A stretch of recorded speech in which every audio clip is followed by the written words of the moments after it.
Finance minister Shaukat तरीन को मैंने सिर्फ 2 वजह से लेके आया हूँ कि जिम्मेदारी है कि कीमतें नीचे लेके आए, ग्रोथ रेट बढ़ाई। जब आप 50 लाख लोगों को 2.5 साल में अनएम्प्लॉयड कर देते हैं तो इसका मतलब है कि मईशत नहीं चल रही। इस हुकूमत को IMF के पास जाना पड़ा और IMF ने इस दफा सख्त रवैया अपनाया। इकॉनमी ज़कात और फितराने से नहीं चलती। इमरान खान की हुकूमत खत्म हो, इमरान खान घर चले जाए, हम इस IMF डील से निकले। 3 चीजें, गुर्बत, बेरोजगारी, महंगाई, तीनों में तूफान बरपा हुआ है। हाउसिंग के ऊपर तवज्जो दी, एग्रीकल्चर पे तवज्जो दी, जो इंडस्ट्री थी स्पेशली एक्सपोर्ट इंडस्ट्री उस पे तवज्जो दी। इस हुकूमत ने इंडस्ट्रियलाइजेशन खत्म कर दी, मशीनरी इंपोर्ट कम हो गई। 3.94 जिसको लोगों ने कंट्रोवर्शियल बना दिया है। 4% पर उस तरह से लुटियां डाल रहे हैं। एक तो ये मैं बता दूं 4% कोई ग्रोथ रेट नहीं है। 11 अरब डॉलर के लोन्स लिए, 10 अरब डॉलर की शॉर्ट टर्म बोरिंग की, तो ये सिर्फ सुर्खी पाउडर वाली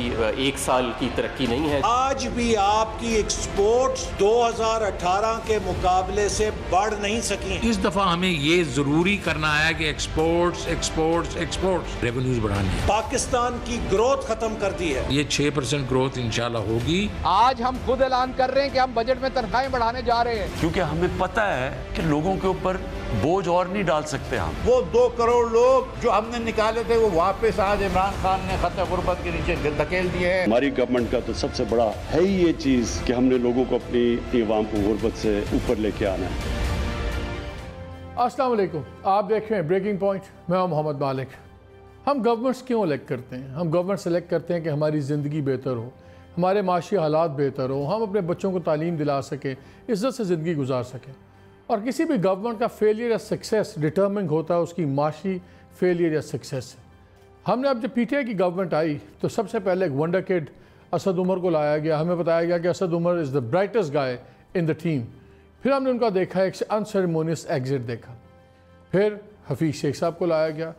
बहुत कंट्रोवर्शियल थे, बहुत क्वेश्चंस थे। हम लोग भी क्रिटिसाइज़ करते थे कि जी IMF का गवर्नर लग गया, बाद में आके वर्ल्ड बैंक का आपने लगा दिया है बंदा, तो ये पॉपुलर जो लोगों का है उसके मुताबिक नहीं, लेकिन बुक मैनेजिंग वगैरह होगी। बहरहाल बात चलती रही। फिर उनका भी हमने अनसेरेमोनियस एग्जिट देखा। फिर एक सीट वार्मर के तौर पर हमाद अजहर साहब आए एंड एवरीबडी न्यू कि it's just a time break.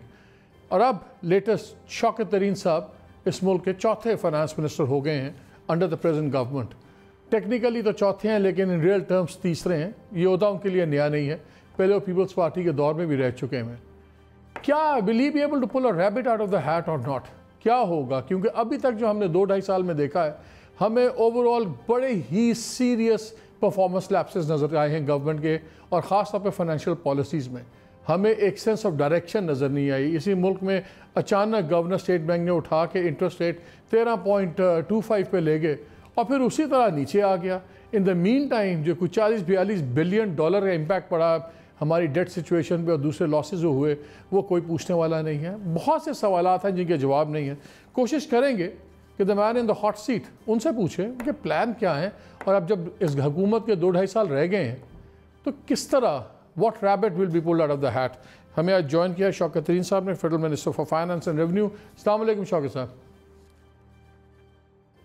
वालेकुम अस्सलाम। शौकत साहब, पहले जिसको कहते हैं ना पहले 15-20 मिनट तो बिल्कुल आपके हैं, सवाल जस्ट कम विद दैट। लेकिन सबसे पहले एक बहुत ज़्यादा कंट्रोवर्सी शुरू हो गई है। जो अभी ये फिगर्स आए हैं कि जी इकनॉमिक ग्रोथ 3.94%, ऑलमोस्ट 4% की जो ग्रोथ है, ये किस तरह है? इसमें सीरियस क्वेश्चन मार्क्स।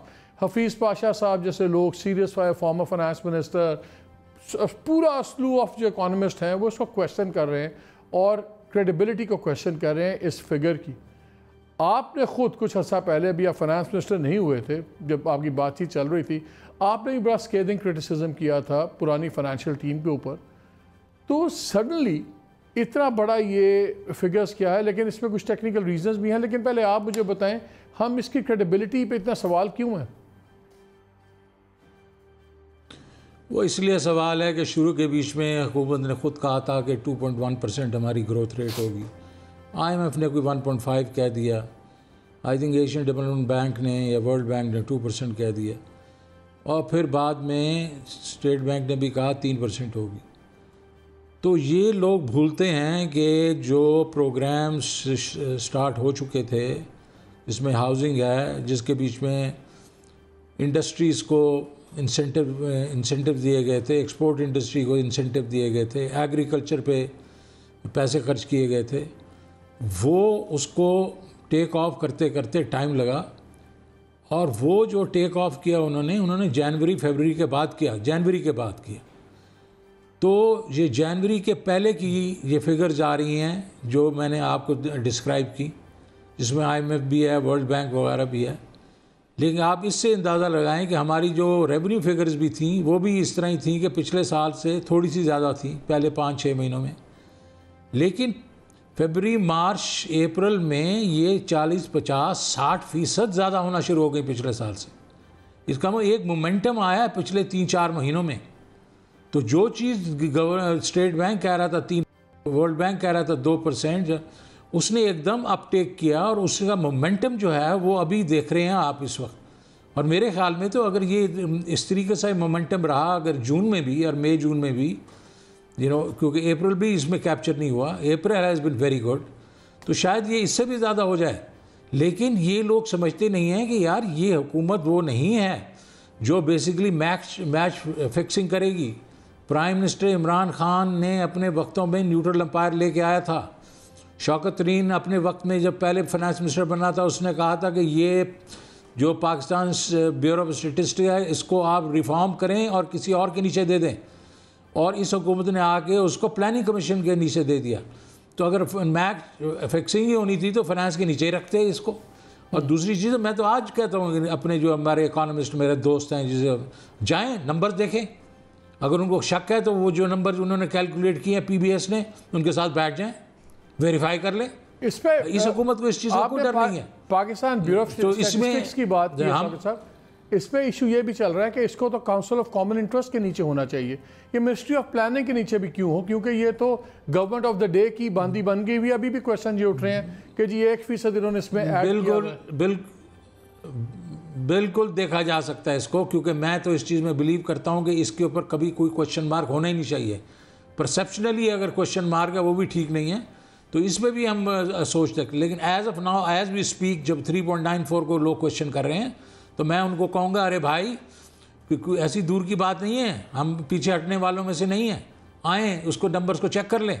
तो उस और यूनानिमस डिसीजन था PBS का और जो उधर कमेटी बैठी थी।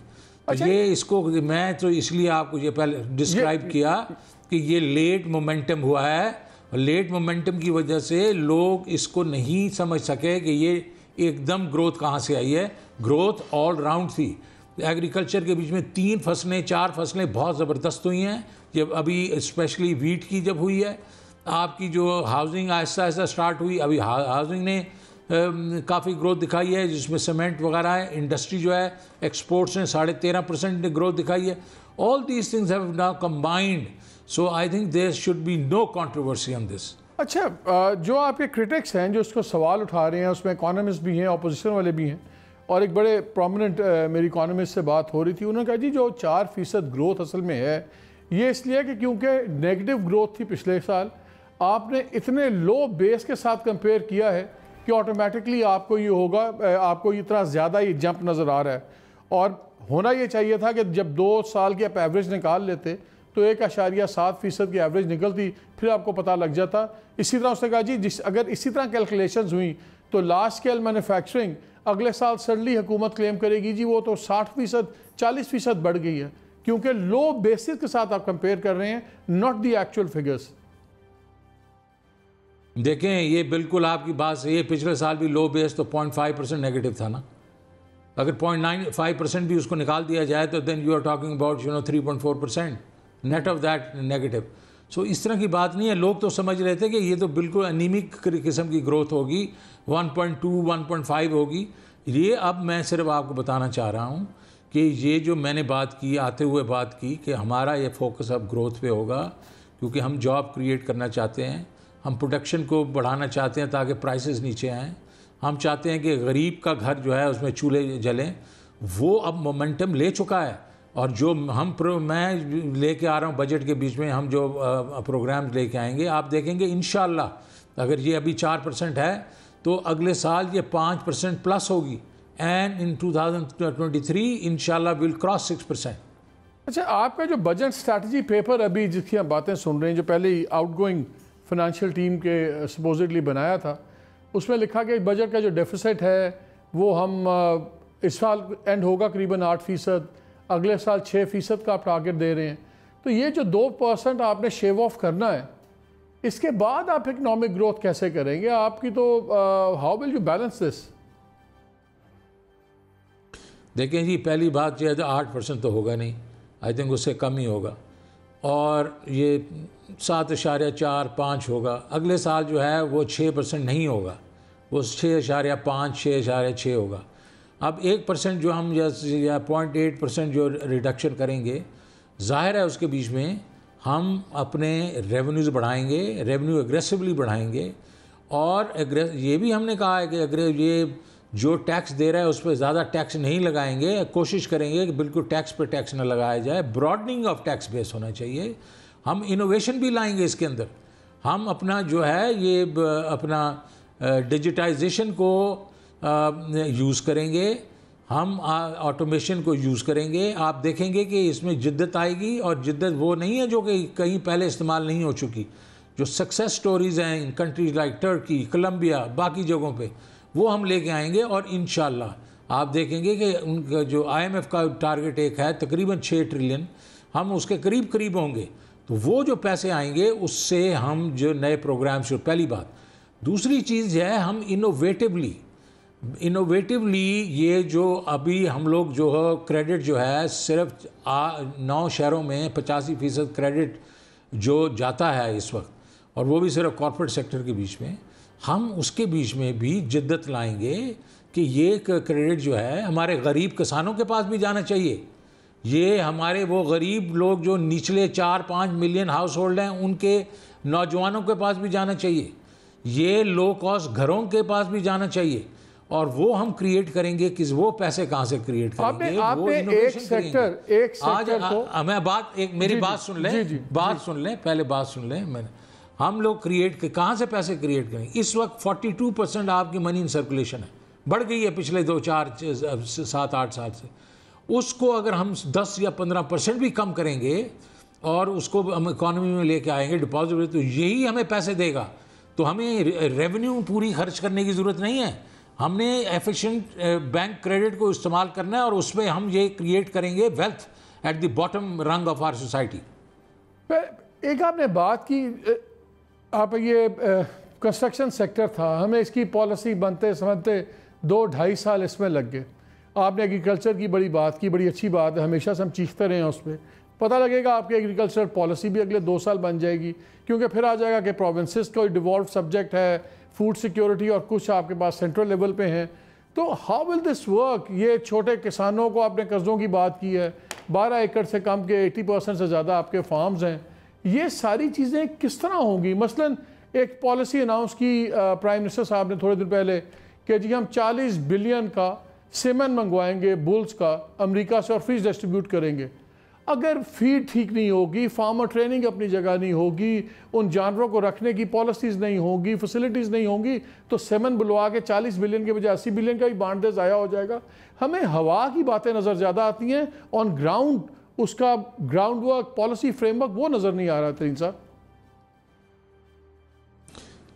देखिए मालिक मियाँ, देखो मैं तो हवा की बातें नहीं करता हूँ। मैं तो जो है जहाँ जहाँ भी काम किया है अल्लाह ताला ने फजल किया है, अल्लाह अकबर, उसके ऊपर जो सक्सेस ही आती है, इसलिए कि my feet are on the ground. मैं आपको बता देता हूँ कि किस तरीके से हम करेंगे। इस वक्त आपका जो क्रेडिट डिस्ट्रीब्यूट हो रहा है वो बड़े बड़े बैंकों के थ्रू हो रहा है, वेदर लो कॉस्ट हाउसिंग में, एग्रीकल्चर वगैरह में, और कुछ उसमें से होता है जो माइक्रो फाइनेंस बैंक्स हैं या माइक्रो फाइनेंस जो आपकी NGOs हैं, ज़्यादातर बड़े बैंक्स करते हैं, और वो बिल्कुल तैयार नहीं हैं छोटे लोन देने के लिए। उनके पास कैपेसिटी नहीं है, उनका DNA ही नहीं है। तो हमने इसका पैराडाइम शिफ्ट कर देना है। वो सिर्फ होल सेलिंग करेंगे और छोटे लोन देंगे, ये NGOs देंगे। NGO मतलब जो micro finance NGOs, micro finance banks, ये रिटेल करेंगे। इन 99% हैं, सिर्फ इनको ये देखना है कि इनका जो कॉस्ट स्ट्रक्चर है वो हमें एब्जॉर्ब करना पड़ेगा, और ये एफिशिएंटली दिए जाएंगे। मैं आपको एग्जांपल दे देता हूँ कि मैंने उस दिन अखवत के पास जाके लिया है ये अपनी प्रेजेंटेशन। वहाँ किसान जिसको 70,000 रुपया मिलता है हर 6 महीने के लिए रिवॉल्व होता है, उसने कहा जी मुझे ये 3-4 साल से मिल रहा था अखवत से, अब मैं खुद कफ़ील हो गया हूँ, अभी मुझे ज़रूरत नहीं है, मैं अपना ख़र्चा खुद पे करता हूँ, ये किसी और को दिया जाए। सो अगर ये चीज़ जो है हम देते हैं 2, 4, 5 अरब देते रहे हैं और वो सक्सेसफुल है, अगर मैं इसको स्केल अप करके 250 अरब पे लेके चला जाता हूँ और 3.5 जो एकड़ वाला आदमी है उसके 3.1 मिलियन लोगों को मैं दे देता हूँ, तो क्या होगा? उसको सीमेंस की ज़रूरत नहीं है, उसको इससे कोई इंफ्रास्ट्रक्चर, क्योंकि ये जो चीज़ें हैं ये वो बैंक्स ऑलरेडी कर रहे हैं, अखवत कर रही है, ये उनके पास इंफ्रास्ट्रक्चर है, उनको ब्यूरोक्रेसी की ज़रूरत नहीं है, वो हवा में बातें नहीं कर रही। उन्हें 150 अरब रुपया दिया है पिछले 20 सालों में इस चीज़ का। So we are talking about serious business now. मैं यही फिगर देख रहा था तरीन साहब, हमारी जो बैंकिंग सेक्टर का क्रेडिट डिस्बर्समेंट है तकरीबन 8.2 खरब ट्रिलियन है, जिसमें से सर 300 अरब सिर्फ जाता है एग्रीकल्चर सेक्टर को, और इसके अंदर एग्री बिल्डिंग वो भी हैं, ये ग्रोअर्स नहीं है, एग्रीकल्चर सेक्टर की मैं बात कर रहा हूँ, जो किसान है उसको तो उससे भी बहुत थोड़ा मिलता है। और ये 38% लेबर फोर्स यहाँ पे है, सब कुछ है, प्रायोरिटाइज कैसे करेंगे? अभी तक आपकी गवर्नमेंट की जितनी पॉलिसीज थी हमें इंडस्ट्री स्पेसिफिक और कराची स्पेसिफिक ज़्यादा नज़र आती थी, और बड़ी पॉलिसीज़ रिजेक्ट हमने कैबिनेट में भी होती देखी हैं, I won't name any names, लेकिन ये बहुत पैराडाइम शिफ्ट की बात हो रही है। इस पर क्या prime minister is totally on same page with you? बिल्कुल, देखें जी, प्राइम मिनिस्टर और हमने मिल के ये बनाना है, इंशाल्लाह बना रहे हैं, एंड हम लॉन्च करेंगे अगले चंद हफ्तों में। और ये जो है ये this is very close to his heart. वो मदीना की रियासत की बात करते हैं, उसमें तो पहली चीज़ थी वेलफेयर स्टेट और दूसरी चीज़ थी इंसाफ। तो हम वेलफेयर स्टेट को इस वक्त सामने लेके आएंगे, ये पहले कभी नहीं हुआ। इस मुल्क के बीच में ट्रिकल डाउन इफेक्ट की बात हो रही थी, बॉटम्स अप की कभी बात नहीं हो रही थी। तो इंशाल्लाह आप देखेंगे हम पूरा एक कॉम्प्रिहेंसिव पैकेज लाएंगे और इंशाल्लाह वो हम जस्टिफाई भी करेंगे और उसको इम्प्लीमेंट भी करेंगे। अच्छा, अभी पिछले 2-3 दिन में बहुत शोर मचा रहे हैं गवर्नमेंट के स्पोक्स पर्सन वज़रा वगैरह, देखें जी पर कैपिटा इनकम इतनी बढ़ गई, फ़ी आमद औसतन आमद वो बढ़ गई है। पर कैपिटा इनकम बढ़ने का ये मतलब तो नहीं है कि वो इक्विटेबली डिस्ट्रीब्यूट भी हुई है या नीचे तक उसका क्रिटिकल इफेक्ट है। हमने कॉर्पोरेट्स के मैसिव हमें नज़र आ रही हैं ग्रोथ प्रॉफिट्स की ये कोविड के टाइम में, लेकिन हफीज़ पाशा साहब के आर्टिकल स्टडीज़ दूसरे इकोनॉमिस्ट की जो बताते हैं कि जो मज़दूर की वेज है, जो उसकी तनख्वाह है, वो तो रियल टर्म्स में कम हो गई है पिछले 2 साल के अंदर।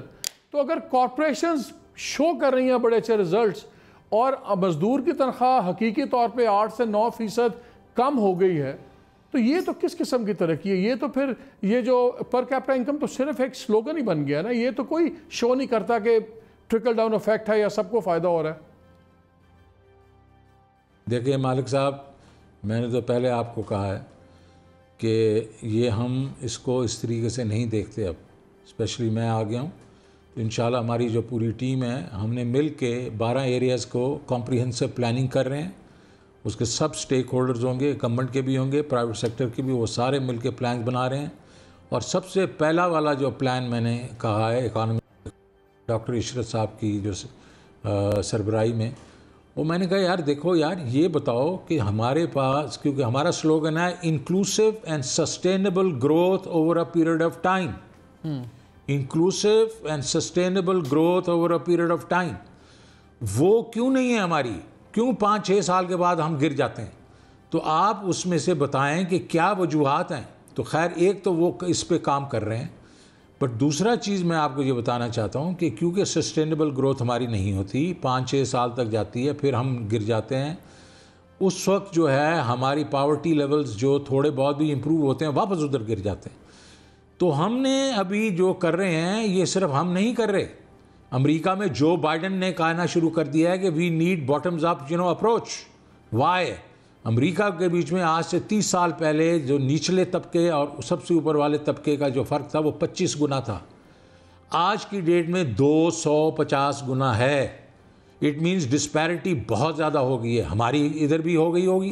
सो हम ये चाह रहे हैं, तो वो ये चाह रहे हैं कि आपके यहाँ पे 350% होगी, हम उसको चेंज करना चाह रहे हैं। That is why I am saying bottoms up हम करना चाह रहे हैं, एक पैकेज लाएंगे, इंशाल्लाह आप देखेंगे खुश होंगे। नहीं, अल्लाह बिल्कुल कामयाब करे। हम तो कहते हैं जो भी गवर्नमेंट ऑफ द डे है, किसी की भी हो, कामयाब हो, फ़ायदा तो लोगों को ही होता है, लेकिन हमें डेटा के ऊपर सवालात बड़े उठते हैं। जिस तरह भी हमें बताया गया कि इतनी ग्रोथ आई है, मैं फिगर्स देख रहा था, मतलब एनर्जी सेक्टर के अंदर तकरीबन 23 जो है डिक्लाइन है ग्रोथ के अंदर, जो ट्रांसपोर्टेशन सब कुछ है उस सेक्टर के अंदर भी डिक्लाइन आया है इसी पीरियड में। तो फिर हम ग्रोथ हमें जो बताई जा रही है 4%, ये समझ नहीं आ रही कि पावर सेक्टर भी डिक्लाइन में है, जो ट्रांसपोर्टेशन और वो लॉजिस्टिक्स हैं वो भी डिक्लाइन में है। तो फिर ये ग्रोथ किस तरह चल रही है, इंडस्ट्री कैसे आगे ग्रोथ कर रही है, रियल वेजेस डाउन हो रही हैं? थोड़ा सा इस पर कन्फ्यूजन है, काइंडली इस पर ज़रा हमें बताएं कि हम इन फिगर्स को मान सकें। देखें, आप जो जिस चीज़ को आप गिन रहे हैं, देख रहे हैं, उसका परसेंटेज कंट्रीब्यूशन टू जीडीपी देख लें। इस वक्त जो कंट्रीब्यूशन है एग्रीकल्चर का 20-22% जो है वो 2.5% से ग्रो कर गया है। लार्ज स्केल और स्मॉल स्केल इंडस्ट्री का जिस तरह है 20-25-22% है, वो इस वक्त 7.5% 9% पे लार्ज स्केल की कंट्रीब्यूशन चली गई है और स्मॉल स्केल की कोई मेरे ख्याल में 7-7.5% है। इस तरह सर्विसेज सेक्टर जो 55% है has grown by 4.5%। So when you talk about the big sector, ये सारा कुछ 80-90% तो यही हो जाता है। जब ये 80-90% जो है 4.5-5% पे ग्रो कर रहा है, तो बाकी वाले छोटे वाले जो सेगमेंट्स हैं वो अगर नीचे गिरते भी हैं तो उसका फ़र्क नहीं पड़ता। आप कहते हैं इंडस्ट्रियल ग्रोथ क्यों हो रही है? गाड़ियों को देखें कैसे कहाँ जा रही है, लो बेस से शुरू हुए ज़रूर, मैं मानता हूँ। सीमेंट को देखें कहाँ जा रहा है, जो स्टील को देखें कहाँ जा रहा है।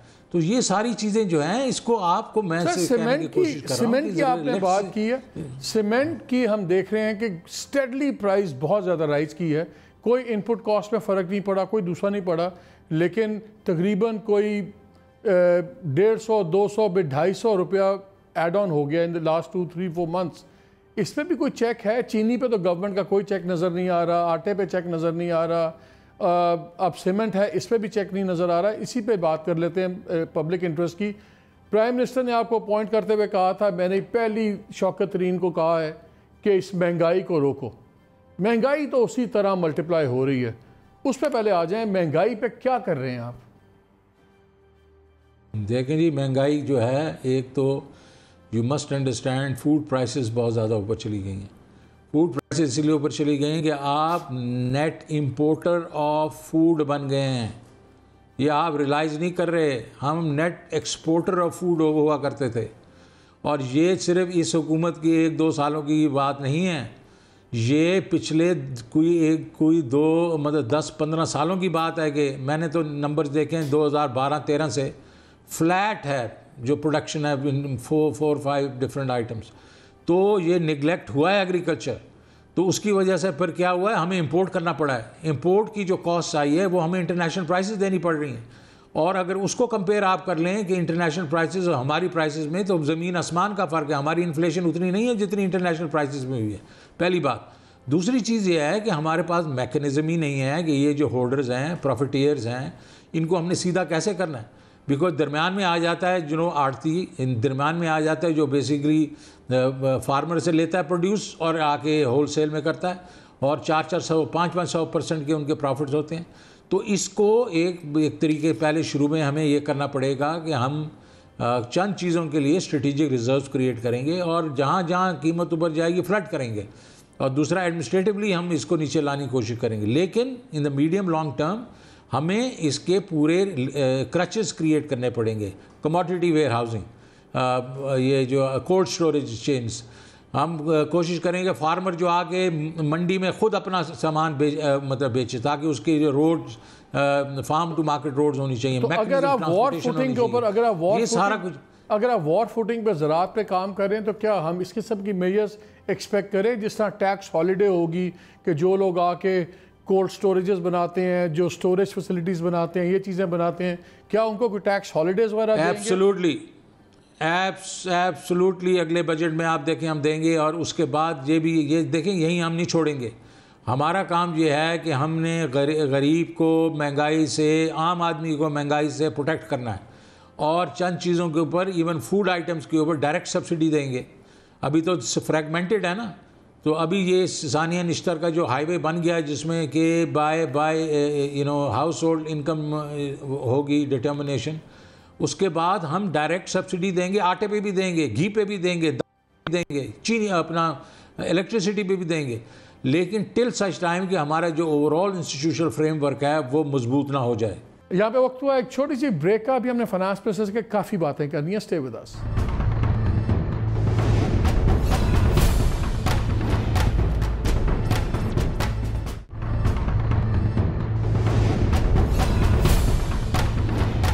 Welcome back to the show. ज़राअत में आप मैसिव लेके आ रहे हैं टैक्स ब्रेक्स और सब कुछ। हाउसिंग के अंदर जिस तरह आप पाबंद किया अपने बैंक्स को कि कम से कम 5% अपने लोन्स का जौन सा है वो दें कंस्ट्रक्शन सेक्टर वगैरह को। इस तक जो मेरे पास फिगर्स हैं इसमें तकरीबन शेड्यूल्ड बैंक का 3.5% से ज़्यादा नहीं है बैंकिंग क्रेडिट ज़राअत को। क्या इस किस्म की इन पे भी लाएंगे कि भाई कम से कम 5 से 7% या 10% आपका एग्रीकल्चर सेक्टर को होना चाहिए लोन्स? देख मालिक भाई, कभी आप ज़बरदस्ती करके चीज़ें नहीं कर सकते। नहीं, इंसेंटिवाइज करके कर सकते हैं। क्रिएट करते हैं, इंसेंटिव क्रिएट करते हैं और मैकेनिज़्म क्रिएट करते हैं। जो मैं आपको जो प्रोग्राम बता रहा हूँ वो ये 4-5% तो कोई चीज़ ही नहीं है, उससे कहीं ज़्यादा पे हम चले जाएंगे। बिकॉज उस वक्त वो जो आपके होलसेल बैंकर्स हैं वो इस वक्त जो है वो डरे हुए हैं कि हम देंगे तो हमारे शायद लॉसेस हो जाएं, लेकिन जो तरीक़ाकार हम करेंगे उससे लॉसेस जब नहीं होंगे तो वो जितना मर्ज़ी आप उनसे क्रेडिट ले लें। तो एग्रीकल्चर में भी यही करेंगे हम, और ये हाउसिंग में भी यही करेंगे। और ये जो चीज़ें हैं ये इंसेंटिव देना पड़ता है, इसको ज़बरदस्ती डंडा नहीं मार सकते आप इनको। शौक साहब एक चीज़ बताइए, मैं इस प्रोग्राम के लिए बात कर रहा था एग्रीकल्चर के वेरियस लोगों से, तो एक शख्स ने बड़ा स्पेसिफिक क्वेश्चन आपके लिए मुझे कहा कि ज़रूर पूछूं। उसने कहा कि ये जितना ये मॉडर्न एग्रीकल्चर है, ये सब कुछ है, ये यंग एजुकेटेड सेमी एजुकेटेड लोग इसको लेके आगे बढ़ेंगे ट्रेडिशनल फार्मर से ज़्यादा। उसने कहा फॉर एग्जांपल मैंने अब डिग्री ली है, कुछ करके आया हूँ, मैं जाके लीज़ कर लेता हूँ 1 मुरब्बा ज़मीन या 2 मुरब्बा ज़मीन, क्या मुझे वही फैसिलिटीज़ मिलेंगी गवर्नमेंट से जो कि एक लैंड ओनर को मिलेंगी? क्योंकि सबसे बड़ा कैटलिस्ट ऑफ चेंज तो ये बच्चे हो सकते हैं, पढ़े लिखे बच्चे जो चेंजेस लाएं, लेकिन ना वो ज़मीनें ओन करते हैं ना वो कुछ है, क्या वो भी इस कैटेगरी में लाएंगे आप?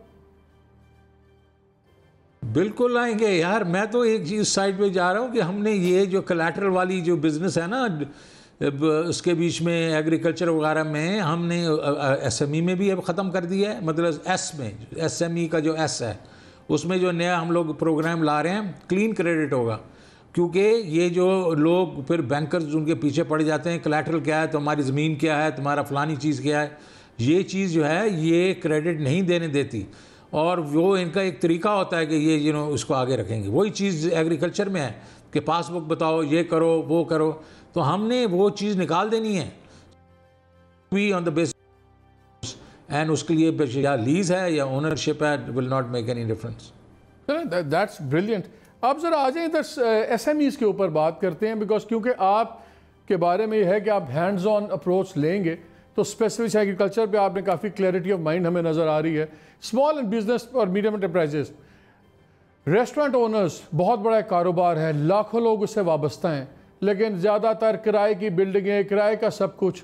इस किस्म के बिजनेसेस को क्रेडिट नहीं मिलता, इस किस्म के बिजनेस को कोई इंश्योरेंस या दूसरी चीज़ें नहीं मिलती, लेकिन बहुत ज़्यादा वो एम्प्लॉयमेंट जनरेट करते हैं, रेवेन्यू जनरेट करते हैं, सेल्स टैक्स वगैरह। इस किस्म के बिजनेसेस और छोटे बिजनेसेस के लिए क्या स्पेसिफिक चीज़ें कर रहे हैं आप?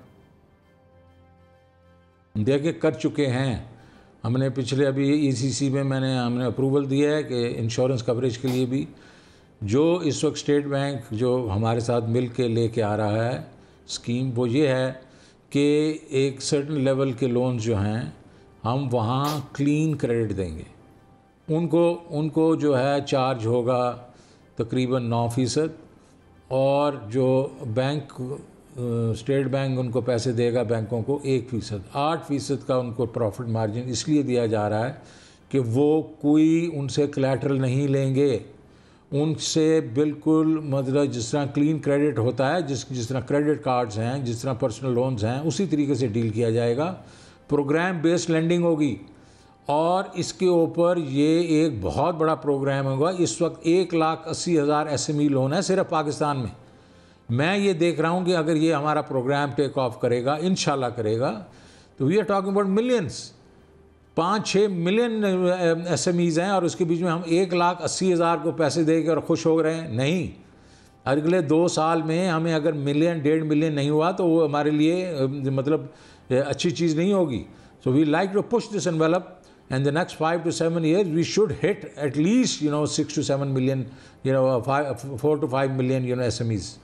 अच्छा, अभी एक एग्रीकल्चर पे सवाल रह गया आपने, क्योंकि इंश्योरेंस का वर्ड यूज़ किया तो मुझे याद आ गया कि घाना में, टर्की में उन्होंने एक क्रॉप इंश्योरेंस पूल बनाया हुआ है सरकार ने। इस वक्त कोई नेचुरल कैलामिटीज़ की तो कुछ जगह पे इंश्योरेंस हो जाती है, मगर मसलन अगर बहुत ज़्यादा गर्मी पड़ जाए, बहुत ज़्यादा बारिशें हो जाएं, फसल ज़ाया हो जाए, उसकी इंश्योरेंस कोई नहीं करता। क्या गवर्नमेंट इस किस्म का कोई सोच रही है कि इस तरह का कोई इंश्योरेंस पूल वगैरह बना लें हम, एग्रीकल्चरल इंश्योरेंस पूल? बिल्कुल करिए, और ये बड़ा वैलिड किस्म का एक इशू है फार्मर्स के लिए, बिकॉज फोर्स मजूर हो जाती है, कुछ हो जाता है, फ्लड्स आ जाते हैं, बारिशें ज़्यादा गलत वक्त पे हो जाती हैं, तो उनकी प्रोटेक्शन होनी चाहिए। ये भी बहुत ही पर्टिनेंट जो है ये डिमांड है, जिसको इंशाल्लाह हम पूरा करने की कोशिश करेंगे। जॉब्स 20 लाख तो आपने कहा आपको चाहिए, अब 6-7% हमें ग्रोथ चाहिए। 20 लाख जॉब्स किस तरह क्रिएट करेंगे? अभी तक तो हमें नज़र नहीं आ रहा। और जो आपने बात की, जब मैं रेल वेजेस की बात कर रहा था तो मैं गुर्बत के फिगर्स देख रहा था कि एक्सपेक्ट किया जा रहा है कि 2020-21 में 15.5 मिलियन यानी 1.5 करोड़, ऑलमोस्ट 15.4 घराने जौन से हैं वो गुर्बत के नीचे चले जाएंगे, जो तकरीबन 49% बन जाता है। हर अगर घर में एवरेज 7 बंदे रखें तो हम 10-11 करोड़ लोग देख रहे हैं जो सतह गुर्बत से नीचे हैं। एक तरफ हालत ये है कि हम पॉवर्टी लाइन पे इतना 49% पुअरेस्ट ऑफ द पुअर आ रहे हैं, तो ये कैपेसिटी, इस क्रेडिट को अब्जॉर्ब करने का भी तो एक इशू होगा ना। आप कहते हैं हम इतने 20 लाख, इतने लाख लोगों को हम क्रेडिट दे देंगे, उस कैपेसिटी को कैसे इंक्रीज़ करेंगे अब्जॉर्ब करने की, उनकी ट्रेनिंग्स, उनको जो गाइडेंस मिलनी है, सब कुछ। How does that work? देखिए यार, देखें, पहली बात तो यह है कि 62-63% of your population lives in the agriculture sector. वहाँ ना आपको उनको बताने की ज़रूरत है, ना हमें उनको बताने की ज़रूरत है कि कैसे जो है ज़िम्मेदारी कैसे की जाती है। उनको तो सिर्फ रिसोर्सेज की ज़रूरत है ताकि वो जाएँ, काश्त करें, छोटा किसान, दरमियाना किसान, और वो अपनी उससे एग्रीकल्चर आउटपुट को ज़्यादा करें, उससे मुल्क भी तरक्की करेगा, वो भी तरक्की करेंगे। तो 62-63% तो वहीं चले गए। बाकी रह गया आपका जो अर्बन एरियाज़ हैं। अर्बन एरियाज़ के बीच में हम जिस तरह कह रहे हैं, हम माइक्रो फाइनेंस और ये जो है माइक्रो फाइनेंस बैंक्स के थ्रू हम जब उनको पैसे देंगे, ज़ाहिर है छोटी बिजनेसेस के लिए देंगे, और हम ये कह रहे हैं जिससे कामयाब नौजवान है, ये इन प्रोग्राम्स के थ्रू, जो एहसास के चंद प्रोग्राम्स हैं उनके थ्रू हम उनको सिखाएंगे हाउ टू कैच फिश। ये बताएं, अभी बड़ी एक प्रिविलेज क्लब है ये, लेकिन सुनते जाओ ना यार। ओ भाई सुन तो ले मेरी बात। ये लोगों ने कैपेसिटी है देने की। ये जो माइक्रो फाइनेंस कंपनियां हैं और वगैरह, वो 3-4 मिलियन लोगों को ऑलरेडी दे चुके हैं। ये जो आपका जो अखुवत है, ये मिलियंस को दे चुके हैं ये। सो हमने उनको यूज़ नहीं किया, ये हमारी कोताही है। हम सिर्फ डिपेंडेंट रहे बड़े बैंक्स के ऊपर। तो अब मुझे बताएं, अब वो पैराडाइम शिफ्ट कर देना है। ठीक है, तो इसके लिए बड़ा ज़रूरी है कि जो एलीट क्लब बना हुआ है, सिलेक्ट नंबर ऑफ बैंक्स वगैरह, क्या अब लिबरलाइजेशन ऑफ पॉलिसी होगी कि ईजियर होगा माइक्रो फाइनेंस बैंक्स बनाना, फाइनेंशियल इंस्टीट्यूशंस बनाना? क्योंकि रवैये बहुत सबके बदलने के बजाय बेहतर नहीं है कि आप प्लेयर्स ज़्यादा ले आएं? बिल्कुल लाएंगे, एब्सोल्युटली लाएंगे। हाउसिंग के बीच में हाउसिंग फाइनेंस कंपनीज आएंगी। अभी हो ये रहा है कि ये जो बैंक्स हैं, we are hostage to them. हम हाउसिंग फाइनेंस कंपनीज लाएंगे और रीजनल हाउसिंग फाइनेंस कंपनीज लाएंगे। हम कोशिश करेंगे रीजनल बैंक्स भी लेके आएँ, बिकॉज देखें जी, सेविंग्स जो भी, सेविंग रेट भी अभी हमारा कोई 14.8% है, which is gone up by 1%, but still not good enough. हमारा saving rate for us to have a 8% plus growth rate over a period of time. So हम ये रीजनल बैंक्स बनाएंगे, रीजनल फाइनेंस कंपनीज बनाएंगे, NGO ये आपकी ये micro finance companies बनाएंगे, both housing and non housing. तो ये हमें बिल्कुल और प्लेयर क्रिएट करने पड़ेंगे। अच्छा ये बताएं, ये इंटरेस्ट रेट का बड़ा इशू चल रहा है, आपने भी बड़ा इस पे बोले थे, आपने भी बड़ा क्रिटिसाइज़ किया था कि 13% पे चला गया, सब कुछ हो गया। हम फिगर्स देख रहे थे वेरियस एस्टिमेट्स के मुताबिक कि 1600 अरब का फ़र्क पड़ा था, ऐड हुआ था हमारे कर्जाजात में, डिवैल्यूएशन का नदर 5000 अरब, यानी कि 6500 अरब का टीका लगा था पाकिस्तान को, जो 40 बिलियन डॉलर्स हैं, सब कुछ है। अब बात हो रही है स्टेट बैंक को और पावर्स देने की, बिल्कुल इंडिपेंडेंट बनाने की, और टोटल एक आइलैंड ऑफ अथॉरिटी बन जाएगी। तो जब पहले इन चीज़ों का आज तक हिसाब नहीं हुआ, क्या स्टेट बैंक को ये पावर्स मिलनी चाहिए जो हमने एक ड्राफ्ट में किया था और हमने सबने उसको क्रिटिसाइज किया था? देखें, स्टेट बैंक यूजुअली इंडिपेंडेंट ही होते हैं, उनको ऑटोनॉमी दी जाती है मॉनेटरी पॉलिसी और एक्सचेंज रेट पॉलिसीज़ में, लेकिन उसका जो है वो एक किस्म से वो साथ इन टेंडम चलते हैं हुकूमत की जो स्ट्रैटेजीज़ होती हैं कि इकनॉमिक पॉलिसीज़ उनकी क्या हैं। तो ये विल इंश्योर कि ये हो कि उनकी जो मुल्क की डायरेक्शन है इकनॉमिक का, वो उसके सपोर्ट करें। उसमें 3 जो चीज़ें उन्होंने की हुई हैं अपने लिए, उसमें ये लिखा हुआ है। और दूसरा जो आप इंटरेस्ट रेट्स की बात कर रहे हैं, वो एक बहुत ही स्पेशल केस था जहाँ के IMF ने डिक्टेट किया हमें आके कि ये ज़्यादा इंटरेस्ट रेट करें। हालांकि उस वक्त बात नहीं, मैंने भी पहले कहा हुआ है और मेरे ख्याल में उसमें कोई थोड़ा सा दम है कि जो डिस्काउंट रेट है हमारे मुल्क में, वो क्रेडिट को रोकने में इस्तेमाल होगा, whether it is the private sector, whether it is the government. वो फूड इन्फ्लेशन को टैकल करने में उसका कोई किरदार नहीं है। तो हमें तो जो फोकस करना चाहिए, और मैं I don't want to comment on the domain of the State Bank of Pakistan, but I can give my views. My views are that the discount rate should actually manage the core inflation. Core inflation को उसको tackle करना चाहिए, और वो जो है उस वक्त core inflation 7% थी, तो 13.25% जो है वो IMF की ज़्यादती थी। अब जो मेरे ख्याल में ये रियलाइजेशन हो चुकी है। अगर आप देखें इस वक्त core inflation भी 7.25% है और डिस्काउंट रेट भी 7% है। तो आई थिंक रियलिस्टिकली हम सही सिलसिले में मूव कर रहे हैं। जो आपका सवाल के इनको जो ऑटोनॉमी इतनी देखें, जो ऑटोनॉमी इनकी हक है वो होगा, और बाकी तो अभी पार्लियामेंट है, उन्हें बैठेंगे और हम भी बैठेंगे, IMF साथ फिर से बैठ रहे हैं। तो ये जो होगा, हम दो हरीफ नहीं होंगे। I think we will be partners in the progress of the country. जो ड्राफ्ट में सपोर्ट जो मेजर्स दी हुई, फिर आप उनको सपोर्ट तो नहीं करते? नहीं, मैं तो सिर्फ आपको ये कहने की कोशिश कर रहा हूँ कि मैंने जो ड्राफ्ट पढ़े भी हैं ब्रॉडली, तो मैं उसको बिल्कुल सपोर्ट करता हूँ। लेकिन जहाँ जहाँ हमें देखा कि इसमें कोई डाइकॉटमी है, तो हम बैठ के मुशावरत के साथ उसको टैकल करेंगे। Let me be more precise, क्या आप एग्री करेंगे कि जिस तरह सेक्रेटरी फाइनेंस है उसका किसी बोर्ड पे बैठना, उनके बोर्ड पे बैठना गलत है, वो नहीं होना चाहिए? इस बात से आप एग्री करेंगे कि एब्सोल्यूट जो सी है वो डिटर्मिनेशन तमाम ऑब्जेक्टिव्स की और डिलीवरी की एब्सोल्यूटली इंडिपेंडेंट हो, totally independent of the government? ये तो मैं पहले कह चुका हूँ कि हमें बैठ के ये we have to be the two wheels of the same cart.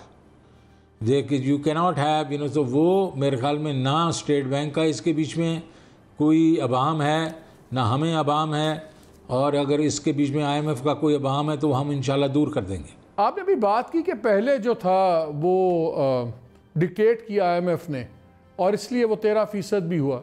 Dictate किया, इन लोगों ने सुन लिया, पाकिस्तान को $40 बिलियन का एडिशनल टीका लग गया, तो उसकी जिम्मेदारी किसी पे आती नहीं है कि ये कोई is that a plausible reason, एक लॉजिकल हम इसको चुप हो जाएं कि जी प्रेशर था हमने ये कर दिया? क्या प्रेशर लेना पार्ट ऑफ द जॉब नहीं है? अगर आपको IMF आके ऐसी बात करती है तो क्या वुड यू रादर रिजाइन, या आप एक्सेप्ट कर लेंगे प्रेशर? मालिक में आप ज़रा थोड़ा ज़्यादा इसमें घुसने की कोशिश कर रहे हैं, लेकिन आप घुस ही गए तो मैं आपको जवाब दे देता हूँ। पॉइंट सिर्फ यह है कि आपके पास क्या चॉइस है इस वक्त। मैं तो जब मैंने 2008 में किया था तो मेरे सारी दुनिया मेरे साथ थी, वॉर ऑन टेरर के साथी थे, अमेरिका ने सपोर्ट किया, सब ने किया। आज आपको मालूम है कि हमारी जियो पॉलिटिकल सिचुएशन और रिलेशनशिप कैसी हैं, तो आपको 20 अरब रुपए का डेफिसिट चल रहा हो, आपको पता हो कि अगले महीने डिफ़ॉल्ट कर जाएंगे या उससे अगले महीने डिफ़ॉल्ट कर जाएंगे, तो प्राइम मिनिस्टर इमरान खान ने तो बड़ी कोशिश की, वो चाइना गए, वो सऊदी अरेबिया गए, वो कतर गए, वो UAE गए, जितने पैसे इकट्ठे कर सकते थे उन्होंने किए। Then he realise no this is not enough, so he had to go to the IMF। तो IMF ने उस वक्त बैठ के, एक बहुत ही बिलिजरेंट IMF था, उन्होंने एक सख्त प्रोग्राम आपको दे दिया, यू हैड नो चॉइस। इससे कोई फर्क पड़ता है? फिर क्या होता? शौकत साहब एक चीज़ बताएं, जो पहली हमारी IMF का नेगोशिएशंस हुई तो हमारे finance minister x world bank थे, हमारे गवर्नर IMF के में काम करते रहे। होता यह है कि जब आप इन इदारों में काम करते हैं, आपकी सोच का एक अंदाज़ होता है जो इनकन्फॉर्मिटी होता है उन इदारों के साथ, उससे भी तो नेगोशिएशंस में फ़र्क पड़ जाता है ना, कि आप उस तरह रेजिस्ट नहीं करते, आप उस तरह नहीं करते क्योंकि आप सोचते उन लाइंस पे हैं। तो क्या इसका हमें नुकसान हुआ फिर? मालिक, मैं किसी की लॉयल्टी टू द कंट्री को सस्पेक्ट कभी भी नहीं करूँगा। मैं भी सिटी बैंक में रह चुका हूँ, तो क्या मैं अमेरिकनों की तरह सोचता हूँ? नहीं, मेरा मुल्क जो है मेरे लिए वो एक नंबर 1। आप अमेरिकन लगते तो हैं, उनको भी आप लगते तो हैं अमेरिकन, देखने में तो अमेरिकन।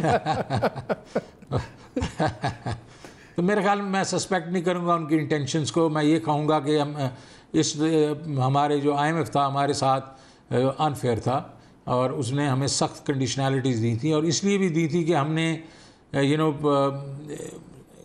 जो हमने पहले प्रोग्राम्स किए थे आधे रास्ते में छोड़ दिए थे, तो इस दफ़ा they did not want to take any chances.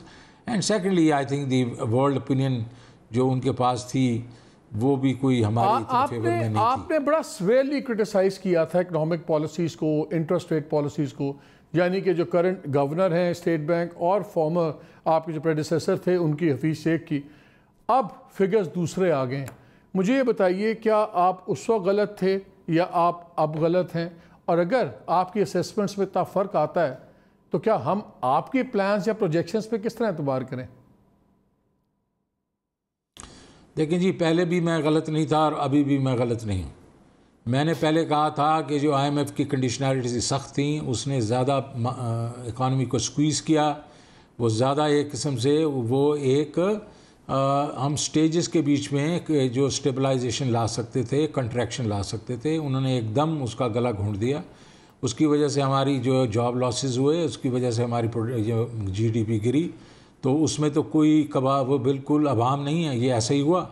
फिर मैंने ये कहा कि अभी मैं ये कह रहा हूँ कि उसके बाद इसको अच्छी तरह संभाला गया, जिसमें प्राइम मिनिस्टर का बहुत बड़ा हाथ है। कोविड वगैरह आया, उन्होंने सही तरीके से संभाला, and he kept on insisting on growing the productive sectors of the आखिरी 2 मिनट है, आखिरी 2 मिनट है, वेरी क्विक 2 क्विक क्वेश्चन। नहीं, हाँ, आपने अनाउंस किया कि मैं PSDP को भी 40% ज़्यादा स्पेंड करूंगा, हम उसको स्पर करेंगे, सब कुछ स्पेंड का तो आपको नज़र आ गया। गवर्नमेंट एक्सपेंडिचर में कमी किस तरह करेंगे? एक एस्टिमेट है कि अगर गवर्नमेंट एक्सपेंडिचर 5% भी कम हो जाए तो हमारे बहुत से मसाइल हल हो जाएं। उस पर कुछ कर रहे हैं? उस पर भी कर रहे हैं। देखिए, गवर्नमेंट एक्सपेंडिचर जो है वो, मैं तो खैर मुझे 2 महीने ही अभी हुए होंगे जब मैं बजट दूंगा, लेकिन उसके लॉन्ग टर्म प्लान जो हैं वो मैंने जिस तरह आपको कहा, एक्सपेंडिचर, डेट मैनेजमेंट, ये सारे वो एरियाज़ हैं जिस पे पूरे के पूरे एक्सपर्ट्स बैठे हैं कि इनको कम हमने कैसे करना है और रेवेन्यू को कैसे इंक्रीज़ करना है। तो ये सारी चीज़ें हो रही हैं, इसकी प्लानिंग, प्रॉपर प्लानिंग हो रही है। अच्छा, टैक्स नेट पे जो आपने बातें की, ये बातें तो शौकत साहब हम बड़े अरसे से सुन रहे हैं, हमने लिस्टें बना ली हैं, किसने ट्रैवल किया है, किसके क्रेडिट कार्ड पे कितना खर्चा है, किसका घर कहाँ है। वो कभी 300 की लिस्ट सुनते थे, कभी हम 1000 की सुनते थे, फिर सुना 3000 बंदे की लिस्ट है। हमें तो लग रहा है कि ये जो वो बातें हैं जो सी old wine in the new bottle वाला काम आ रहा है, कि वही FBR की वही बातें हैं जो हम आपसे भी सुन रहे हैं। टैक्स नेट किस तरह वाइडन करेंगे, किसको लाएंगे टैक्स नेट में? ट्रेडर्स तो आपके काबू नहीं आ रहे, तो ट्रेडर्स को कैसे लाएंगे आप? पहले तो ये बात है कि आप, पहली ये है कि रियलिटी ऑन द ग्राउंड ये है कि इस वक्त पिछले 2-3 महीनों से हमारा टैक्स रेट 50-60% से ज़्यादा ग्रो कर रहा है versus last year. That's a reality. ये हो रहा है। और हम क्यों हो रहा है? क्योंकि कोई चीज़ें ठीक हो रही होंगी ना जिससे हो रहा है ये। और अगले फिर मैंने आपको कहा कि हम इनोवेशन लाएंगे अपने कलेक्शन में, ब्रॉडनिंग करेंगे, और इसमें जो आप बातें कर रहे हैं इसको बेसिकली हम जाके लोगों को सर ट्रेडर्स को कैसे लाएंगे? हड़तालें होती हैं, मार्केटें बंद होती है, गवर्नमेंट लेट जाती है। मैं बता रहा हूँ आपको, आप कुछ चीज़ तो मेरे बजट के लिए छोड़ दें भाई, आप देखेंगे हम कैसे लेके आते हैं। वो भी हम देखें, डंडे से नहीं लाएंगे, हम इंसेंटिवाइज करेंगे, और आप देखेंगे कि हम जो लेके आएंगे प्रोग्राम, जो आपका कंज्यूमर है वो फोर्स करेगा उसको, और कि जाके वो टैक्स नेट बजट कब ला रहे हैं? Consumer is going to force them. इतलात आ रही है कि आपने कहा कि बजट जरा डिले करें 2-3 हफ्ते, तो बजट कब आ रहा है? बजट आ जाएगा bye 10th 11th of June आ जाएगा, कोई डिले नहीं कर रहे हम। और लास्ट क्वेश्चन, अभी तक जो ट्रैक रिकॉर्ड है इस गवर्नमेंट में फाइनेंस मिनिस्टर्स का, बड़ा अनफेवरेबल्स है, बड़ा अचानक अनसेरेमोनियस एग्जिट्स होते हैं। शौकत तरीन साहब किस तरह गारंटी करेंगे कि आप 5वें अनसेरेमोनियसली रिमूव्ड फाइनेंस मिनिस्टर नहीं है? मैंने पहले भी जो खुद छोड़ के चला गया था, मुझे कुर्सी की ज़रूरत नहीं है, मुझे झंडे की ज़रूरत नहीं है। मैं एक मकसद के लिए आया हूँ, और वो मकसद मैंने जो देखा है कि मेरी और प्राइम मिनिस्टर इमरान खान की सोच इस वक्त जो है वो एक है कि हमने गरीब आदमी के लिए कुछ करना है। मैं और वो एक ही एज ग्रुप में हैं, और मुझे और कुछ नहीं करना है ज़िंदगी में। जो मेरी रहेगी, 1 दिन की रहेगी, 10 साल की रहेगी, हमने मिल के इस मुल्क के गरीब आदमी को अपलिफ्ट करना है। हमने ये लोगों को बता देना है कि ये they will be basically looked after. निकाल दिया जाएगा। Finance minister Shaukat, thank you very much for talking to us, बहुत शुक्रिया आपका। नाज़रीन, अब आप खुद ही देख लीजिए, अच्छा एजेंडा लग रहा है, बड़ी बातें हैं। बात तो यह है कि इसमें से इम्प्लीमेंट क्या होता है, और बजट जब आएगा, अब थोड़े से हफ्तों की बात रह गई है, लेट्स सी, जिसको अंग्रेजी में कहते हैं, will Shaukat Tareen be able to walk his talk? वक्त बताएगा। इजाज़त दीजिए, अल्लाह हाफिज़।